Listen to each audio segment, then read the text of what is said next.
to add friends on Discord. It is a very quick and easy process. Alright, so first of all, you will need your Discord app and make sure it's updated to the latest version. So once you make sure that it's updated, just launch your app, and here you will be greeted by this homepage on your direct messages.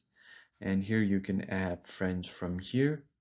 Just click on add friends, and you can copy your profile link from here to send to your send request to your friend, or share your profile link to your friends. And if you want to add friends by their username, what you can do is tap on it and search for their username. Just search, like, I'm just gonna enter a username of my other account, and once you do that, just send.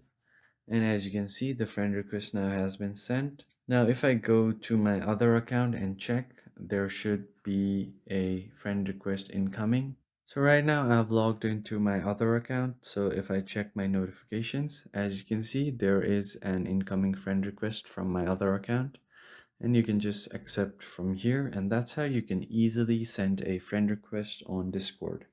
I hope you found this video helpful. If so, please hit the like button and subscribe to the channel, and I'll see you on the next one. Thank you for watching.